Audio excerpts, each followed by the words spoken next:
నమస్తే, welcome to 4 Sides TV. నేను సౌజన్య. 2027లో జరిగే వన్డే ప్రపంచ కప్లో విరాట్ కోహ్లీ, రోహిత్ శర్మ ఆడతారా లేదా? ఈ ప్రశ్నకు రాంచీలో ధీటైన సమాధానం ఇచ్చారు రోకో. ఈ సీనియర్ ఆటగాళ్లు ఫామ్లో లేరని, అంకిత్ భావం కొరవడిందని విమర్శించిన వారికి ఒక్క మ్యాచ్తోనే ఇచ్చి పడేశారు. తమను పక్కన పెడితే భారత జట్టుకు కష్టాలు తప్పవని చెబుతూ తమ బ్యాట్తోనే సమాధానం ఇచ్చారు.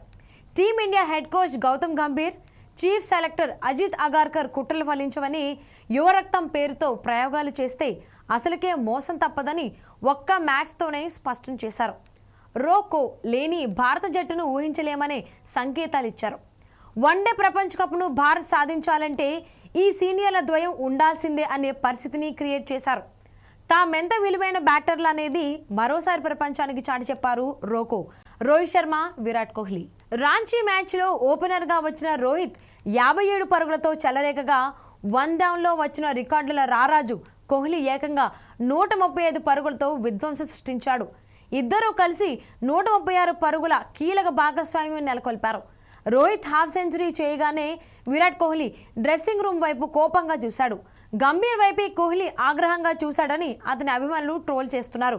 కోహ్లీ సెంచరీ కొట్టగానే డ్రెస్సింగ్ రూమ్లో ఉన్న రోహిత్ లేచి నిలబడి ఇదిరా మన సత్తా అన్నట్లు హిట్ మ్యాన్ కాస్త కోపంగా గంభీర్కు సెక తగిలేలా సెలబ్రేట్ చేసుకున్నట్లు కనిపించింది. టెస్ట్ సిరీస్లో చిత్తు చేసిన దక్షిణాఫ్రికాపై తొలి వన్డేలోనే ప్రతీకారం తీర్చుకున్నామన్న సంతోషం అభిమానుల్లో ఉన్నప్పటికీ డ్రెస్సింగ్ రూమ్లో కోచ్ గంభీర్తో రోహిత్ కోహ్లీకి కోల్డ్ వార్ నడుస్తుందనే సంకేతాలు కనిపించాయి.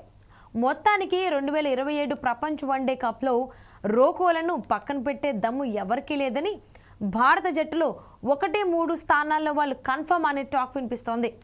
ఏ రకంగా చూసినా కూడా ఈ ఇద్దరి ఆటగాళ్ల అనుభవం అనేది జట్టుకు ఎంతో అవసరం అనేది మరోసారి తేటతెల్లమైంది. ప్రపంచవ్యాప్తంగా ఉన్న సీనియర్ క్రికెటర్లు సైతం కోహ్లీ, రోహిత్లు 2027 వరకు ఆడాల్సిందేనని డిమాండ్ చేస్తున్నారు.